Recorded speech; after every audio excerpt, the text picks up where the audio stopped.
Halo kawan Gora, jadi di channel YouTube Gora TV kali ini ada program baru yang namanya Gora Podcast. Jadi Gora Podcast ini kita bakal membahas sebuah informasi tentang apapun, bisa hobi, kuliner, atau bahkan sampai pendidikan juga kita bahas di sini ya.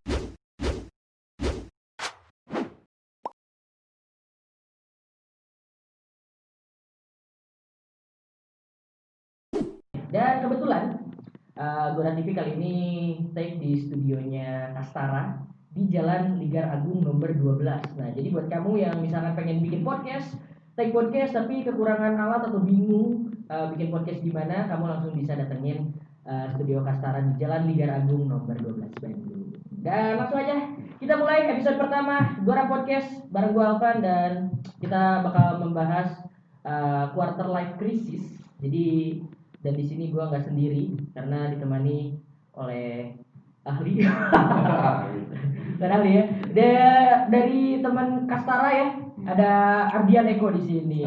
Halo Eko, apa kabar? Halo kawan Gora, apa kabar juga? Kawan Gora baik. pasti baik ya di rumah ya. Nah kok lu sekarang lagi sibuk apa sih? Sekarang sih kebenaran ini ya baru merintis juga gitu dari kisaran kapan ya? September mungkin ya, September tahun ini itu baru bikin podcast sebenarnya. Oh, punya podcast juga? Punya podcast juga, tapi ngebahasnya tentang One Piece. Beda lah sama kan Gora Juara mah bikin podcastnya tentang pendidikan ya, dan segala macam. Kalau ini tentang anime lah gitu, masih lucu-lucuan gitu. Hobi ya, hobi ya? Hobi ya benar. Oke. Oh, itu ngebahas tentang One Piece doang? Iya, tapi kita juga sebenarnya di Kastara itu ada satu podcast lagi, itu namanya Sigaret After Score. Itu tuh jadi ngomongin tentang kenapa ya? Jadi awalnya tuh kita tuh kan sering banget main game ya, main game di rental. Terus udah gitu sama teman rental tuh, gimana kalau misalnya kita ngebahas tentang sepak bola nih, diedankan lah. Diedankan.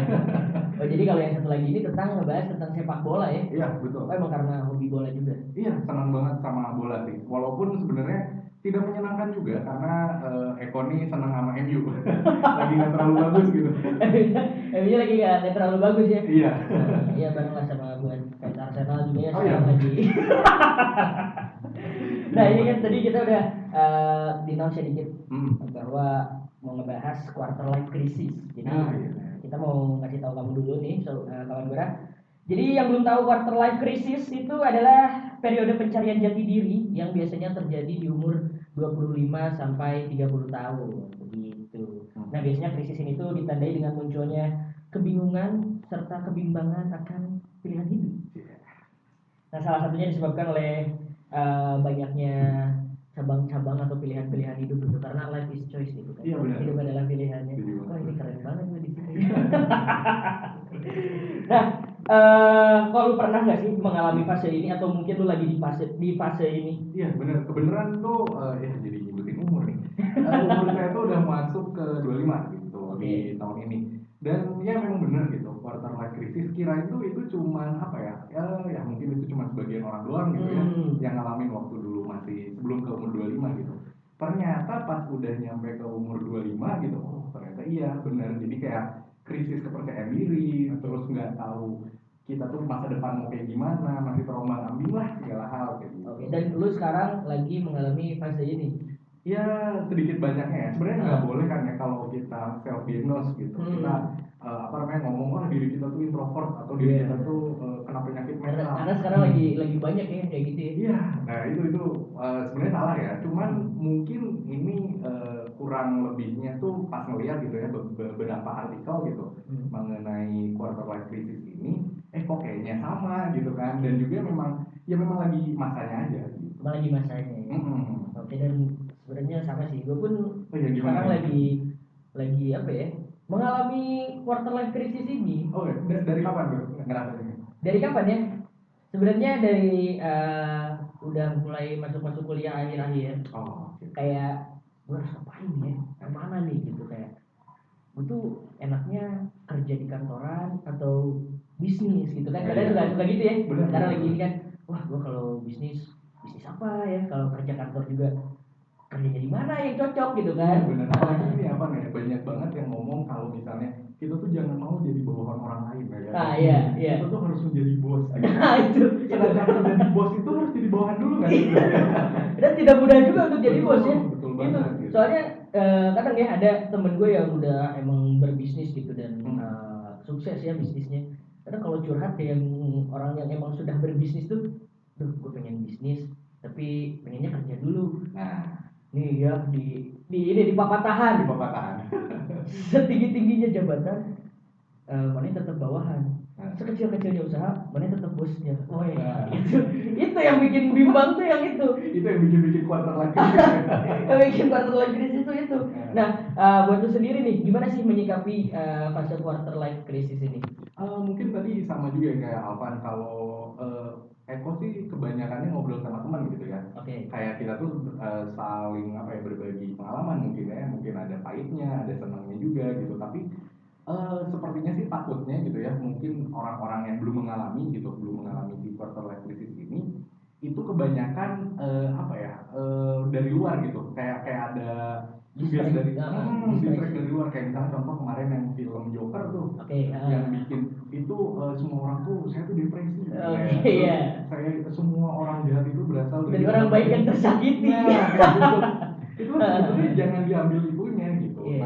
Nah bener sih, tapi kayak kalau misalnya kita ada keluhan atau apa gitu, kalau itu sih lebih baik ngobrol sama teman gitu, atau sama orang-orang terdekat lah, kayak keluarga mungkin, atau kalau punya pacar ya pacar, kayak gitu sih kalau Eko. Oh jadi lu menyikapinya dengan curhat ya? Iya, kalau kalau misalnya kayak minta uang sih kan nggak enak juga ya, harus balikin gitu ya. Iya, iya. Kalau Alvan gimana nih? Kalau gua menyikapi ini sama sih sama lu. Jadi kayak curhat ke teman-teman dekat dulu, atau mungkin biasanya gua tuh kayak melebarkan relasi pertemanan biasanya. Wih, gila. Melebarkan relasi pertemanan. Ya jadi kayak, oh gue pengen main di sini nih, nyobain kenal sama orang yang berkecimpung di bisnis tuh gimana sih awal-awalnya, atau mungkin yang kerja di sini gimana sih dia waktu kerja tuh awalnya gimana. Jadi kayak apa ya, punya perspektif kalau ada pilihan ya, gue mau bisnis atau mau kerja atau gue mau kemana.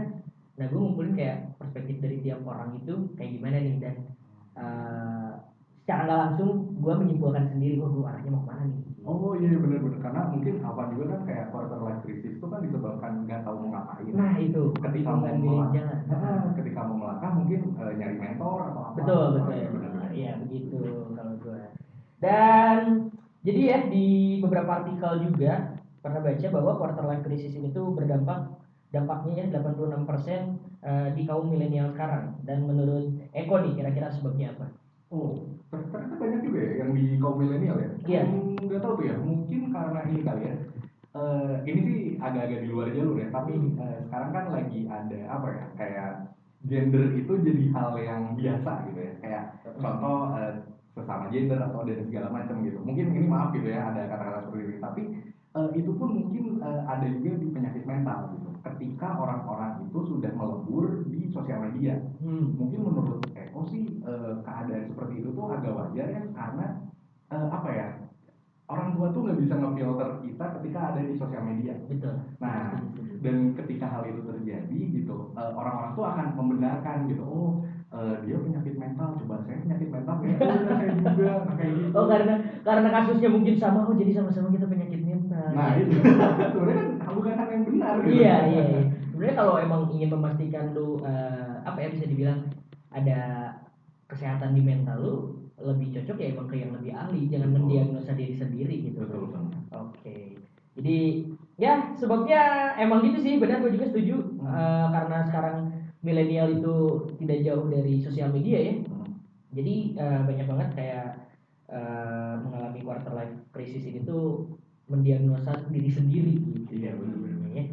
Dan ini nih menurut lu ya kok setelah lu misalkan lagi ada di fase quarter life crisis ini ya, semakin mengerucutkan circle pertemanan lu nggak sih? Wah itu kejadian banget sih, itu kejadian banget sumpah. Karena apa ya, di satu sisi gitu, Eko pribadi gitu kan belum ngerasa pantas, ada kalanya ketika gue itu nggak ngerasa pantas untuk dekat terus sama orang tersebut, karena orang tersebut sepertinya tuh achievementnya tuh sangat jauh gitu misalnya ya. Jadi kayak, waduh bentar deh, takutnya ditanya yang macam-macam, saya belum ngapa-ngapain gitu, sedangkan dia prestasinya udah banyak. Nah itu pertama. Yang kedua itu ya seperti biasa ya, di penyakit mental lainnya gitu, kalau krisis kepercayaan diri gitu. Jadi bener-bener kalau misalnya mau ketemu orang tuh bener-bener cuma satu paling atau dua. Kalau rame-rame sih ini ya apa ya ngerasanya tuh insecure aja gitu. Oh iya iya. Dan apa ya? Dan ya itu kurang lebihnya agak-agak mengganggu sih gitu. Karena gue juga ngerasain kayak ketika lu misalkan diajak temen lu nih siapa misalkan ya, diajakin ke tongkrongannya dia. Iya benar. Yang langsung banyak kan ketika lu datang ke sana, nggak bisa kan lu langsung masuk gitu kan? Iya benar. Langsung pasti kayak diam dulu, gue harus ngapain nih, takutnya salah ngomong kan atau salah tingkah nggak karuannya. Terus dari dianya tuh malah kadang-kadang nganggapnya ini ya oh sombong gitu ya misalnya gitu. Iya.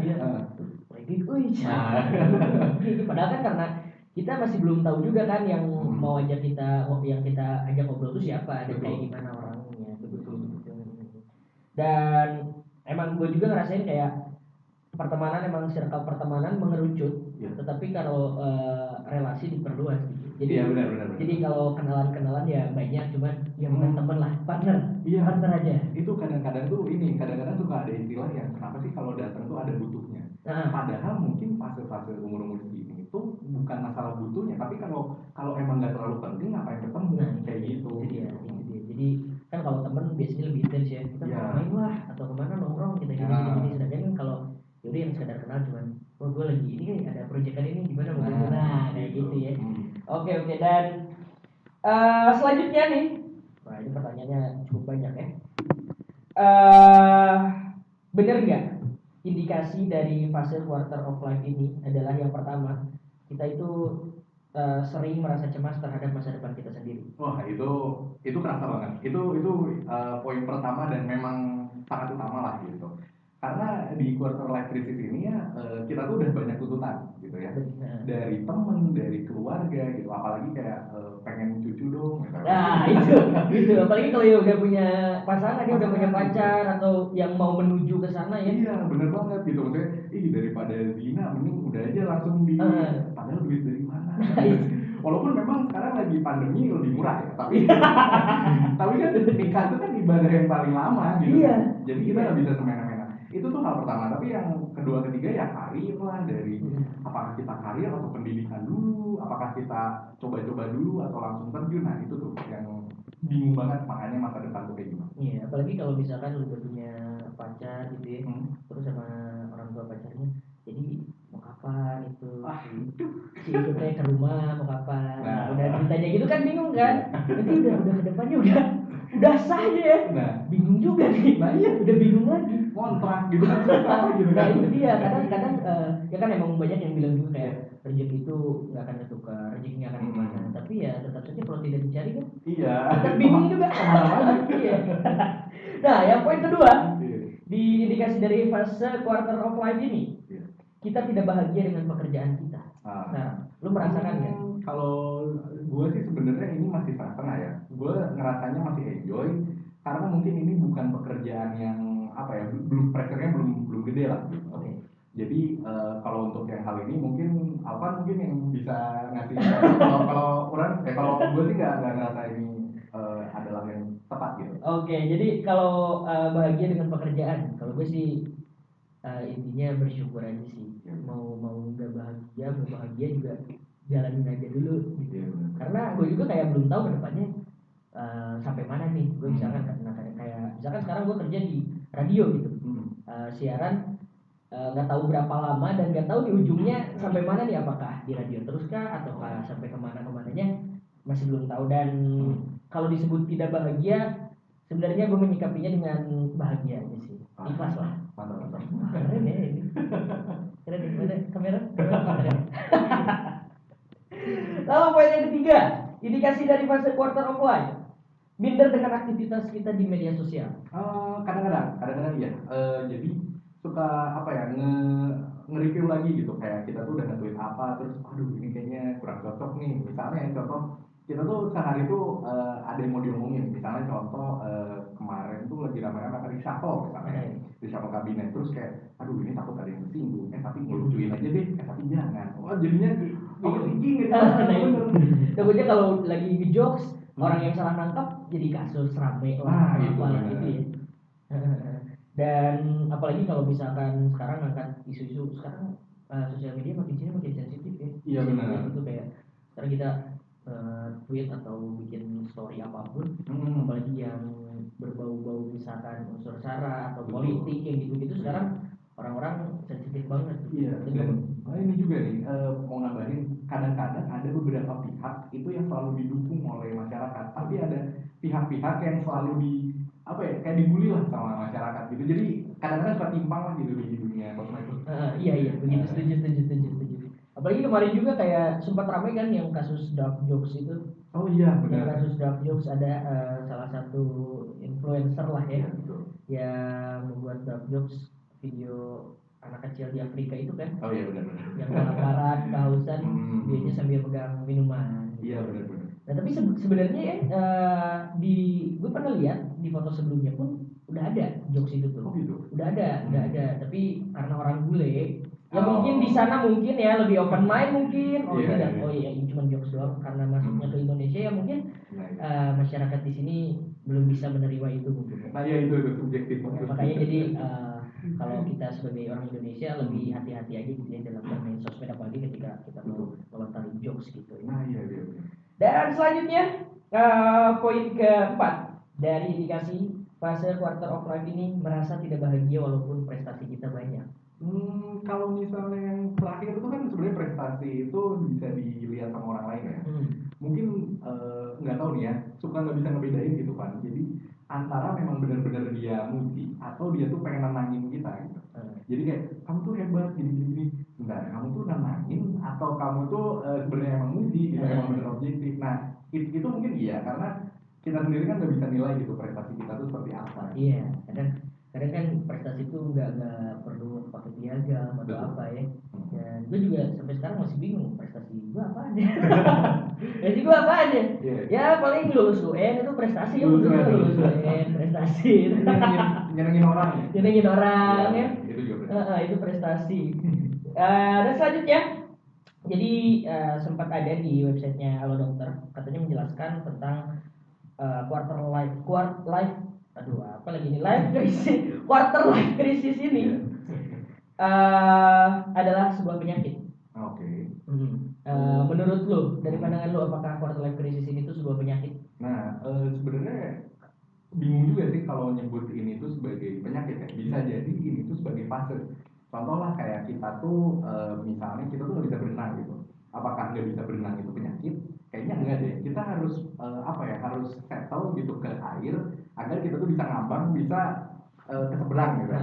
Mungkin kalau dari perspektif gua quarter life crisis itu bisa ditangani dengan kalau kita tuh bisa kita bisa menangani situasi tersebut gitu. Ketika kita krisis dengan 4 unsur tadi, itu kita bisa overcome dari hal-hal tersebut. Mungkin kurang lebih seperti itu. Nggak setuju lah kalau disebut sebagai penyakit ya. Iya, gue juga setuju sih karena karena menurut pengetahuan kita ini tapi kalau dari ilmiahnya mungkin itu adalah sebuah penyakit ya mungkin bisa jadi ya. Tapi kalau kita ngerasanya kayak ya udah ini karena fase perkembangan hidup ya, benar. Menuju dari muda menuju mature atau dewasa gitu. Betul. Jadi ini fasenya begitu.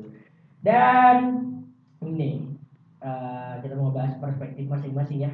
Apalagi kita kan sebagai generasi milenial gitu ya. Harus seperti apa nih supaya bisa melewati fase ini menurut lo? Karena belum terlewat ya fase ini. Mungkin kalau kita udah ikhlas mungkin ya. Udah ikhlas dengan pekerjaan, udah ikhlas dengan pasangan, udah ikhlas dengan pertemanan yang circle-nya kecil gitu. Mungkin ketika kita ada di poin tersebut, yang mana sebenarnya belum kebayang lah di titik ini gitu, bakal seperti itu gitu. Mungkin kita akan melewati hal tersebut gitu, dan kita akan disebut ya bapak-bapak gitu, atau kalau misalnya cewek mah ya ibu-ibu gitu. Kalau menurut gua sih gitu. Oke, kalau menurut gua nih ya, melewati fase ini untuk melewati quarter life crisis, karena gua juga kayak sebenarnya belum sih kalau sampai melewati ya masih fase. Intinya berdamai dengan diri sendiri. Menurut gue ya, karena ketika lu masih mengikuti ego lu dan mengikuti keinginan yang nggak tahu kedepannya dampaknya kayak gimana, itu bisa bahaya juga kan di fase-fase seperti ini. Oke. Wah ini mulai serius ya. Apa nih? Mulai serius sebenarnya. Nah, kalau dari lingkungan lu sendiri nih ya, dari lu sebagai anak milenial, kita sebagai anak milenial gitu ya, kondisi lingkungan lu gimana sih? Sebenarnya kondisi secara umum gitu ya. Di circle lu aja gitu. Sebenarnya agak-agak kepecah juga sih. Jadi ada beberapa yang ya itu tadi gitu. Sebenarnya tadi merujuk dari perkataan di awal-awal ya, rezeki itu tuh nggak akan berpindah gitu ya, atau ada yang ngatur, memang nggak akan ketukar. Jadi ada beberapa yang memang sudah sukses dari awal, tapi tiba-tiba ketiban masalah gitu. Ada juga yang sudah sukses sampai sekarang belum ketiban masalah. Ada juga yang udah keluar dari masalah, dan ada yang ya hidupnya masih flat-flat aja gitu. Jadi sebenarnya heterogen banget lah gitu kalau misalnya dinamika di circle. Cuman mungkin kalau misalnya ngomongin tentang circle apa hubungannya dengan quarter life crisis itu, ya kita saling membangun aja gitu. Ketika orang tersebut terlalu banyak yang kritik dan nggak bisa dikritik balik, kayaknya dia keluar dari circle kita gitu. Begitupun sebaliknya gitu. Jadi saling menerima kritik ya. Iya betul. Kritik dan juga ya keluhan lah. Jadi biar saling membangun ya. Iya betul. Biar saling membangun. Oke, dan kalau gue misalkan ya, di circle gue gimana ya? Kondisinya sebenarnya hampir sama sih begitu. Ketika ya mungkin karena kita generasi milenial, jadi ya mungkin lingkungannya ya hampir sama-sama aja gitu. Jadi ketika lu misalkan gak bisa nerima kritik, saran dari teman-teman lu gitu, ya udah gitu, jadi akan mundur pelan-pelan dan nggak tahu ya, karena kita kan apalagi dengan teman circle pertemanan biasanya kan kita pengen kayak berkembang bareng-bareng gitu. Nah itu pengen berkembang bareng-bareng, kita bangun bareng-bareng, makanya jangan sampai kayak lu dikritik tapi lu nggak nerima, padahal itu salah gitu ya. Tapi sedangkan kan banyak banget yang orang ngerasa salah tapi defensif. Nah iya benar. Dikasih kritik defensif. Itulah kalau yang kata gue bilang tadi, belum berdamai dengan diri sendiri, itu mungkin seperti itu ya contohnya. Oke, dan selanjutnya melihat perkembangan lingkungan yang tadi dijelasin ya, apa bisa mendukung terhadap pencarian jati diri lu? Sangat mungkin ya, apalagi kalau melihat tadi itu sebagai sebuah fase ya, sebuah rintangan gitu yang harus dihadapi. Memang hal tersebut itu harus dicapai ya. Kayak misalnya contoh lah, kayak ada beberapa mungkinnya kisah orang-orang yang dia tuh dari kecil tuh udah dikasih enaknya gitu. Ketika dia Rafathar. Ya mungkin ya contoh ya, ini contoh ya. Cuman ya maksudnya orang-orang kayak beliau gitu, orang kayak dia tuh takutnya gitu, dia tuh nggak bisa struggle di generasi selanjutnya gitu. Ketika generasi nanti tuh semakin keras gitu. Dan juga mungkin orang-orang yang sukses itu kan katanya ya harus siap kaya dan harus siap miskin. Dan ya itulah pengusaha lah biasanya, jadi harus siap rugi, harus siap untung. Nah ini jadi penting banget ketika ada kata-kata harus siap rugi gitu. Berarti harus ada kata-kata dia tuh harus ada di keadaan di bawah gitu. Harus ada di fase ruginya dulu, harus siap ya. Iya benar banget. Walaupun emang di atas kayak mau gimana pun lu harus siap ketika lu ada posisi di bawah. Iya benar. Soalnya kayak ada beberapa orang juga yang karena mungkin hidupnya terlalu enak, ketika di fase bawah bisa sampai depresi, atau bahkan bisa sampai mungkin mengganggu kejiwaannya atau mentalnya, yang mungkin emang benar-benar sampai keganggu mentalnya, kan bisa terjadi seperti itu ya. Iya itu bahaya banget. Itu bahaya banget, makanya bisa dibilang kita harus bisa struggle, apalagi di zaman milenial ini kan makin keras juga. Terus kayak apalagi udah main sosial media, omongan-omongan orang gitu, sikap-sikap orang tuh kadang tidak bisa kita filter gitu ya. Iya benar. Dan kalau kitanya baperan atau gimana kan susah ya. Kalau struggle-nya tuh susah gitu kan. Intinya di generasi ini jangan baperan lah. Jangan baperan, asli ya itu intinya. Pesannya kalau hidup di generasi milenial jangan baperan, oke? Oke nih, kok pertanyaan terakhir. Target lu ke depan, dan apa nih kira-kira tantangan dari target lu ke depan untuk mencapai target itu? Sebenarnya ini pertanyaan yang sangat bagus ya. Ini pertanyaan yang bagus karena saya belum kepikiran gitu loh. Tapi ya intinya gini ya, karena kan tadi ada di poin yang dimana saya tuh nggak tahu ya masa depan seperti apa. Jadi kayak itu sih tadi yang harus ikhlas dulu aja ke diri sendiri gitu. Nah, target saya sih ke depannya ya pengen hidup biasa-biasa aja lah gitu. Maksudnya nggak usah terlalu kayak jadi penguasa, jadi di titik dimana Anda itu sebagai seseorang gitu, nggak usah juga sih. Hidup tuh balance aja lah gitu. Dimana masih bisa ada apa ya, waktu sama teman, waktu sama keluarga, waktu untuk bekerja, untuk apa ya, mencari jati diri gitu. Itu sih, dan tantangannya adalah ya pasti antara 4 hal tadi yang disebut itu ada satu yang kegoyah gitu. Antaranya tidak setia gitu, Iya. atau misalnya kita egois sama temen gitu, atau kita misalnya ya maaf ya kayak korupsi, itu kan nggak boleh banget gitu ya, di agama pun nggak boleh gitu. Nah, tantangannya adalah ya hal-hal eksternal gitu yang akan didapati di jalan gitu. Oke, berarti target lu sekarang harta tata wanita belum ada ya di kampus lu sekarang ya? Janganlah, jangan dulu lah. Oke deh, kawan Gora. Dan kita mau ngingetin lagi ya, buat kamu yang pengen tag podcast, yang masih bingung nih ya, pengen cara bikin podcast itu gimana, kamu bisa langsung aja datengin studio Kastara di Jalan Ligar Agung nomor 12. Dan kamu juga bisa ngobrol langsung ya ke Eko. Kok lu ada Instagram nggak? Gue ada Instagram di @adrianeko. @ardianeko ya. Jadi kalau misalkan pengen nanya-nanya nih, kalau misalkan pengen bikin podcast di sini, langsung DM lu bisa ya? Bisa banget. Tuh, bisa banget. Langsung aja DM @ardianeko di Instagram. Oke deh, kawan Gora, terima kasih banyak di episode pertama ini, seru sekali ya bersama Ardian Eko ini. Kita ngobrolin quarter life crisis. Wah, ini kehidupan itu tidak akan pernah berakhir gitu intinya ya. Jadi intinya di episode 1 kali ini ikhlas dan damailah dengan diri sendiri. Oke, apa bedanya pamit? Sampai bertemu lagi di episode selanjutnya.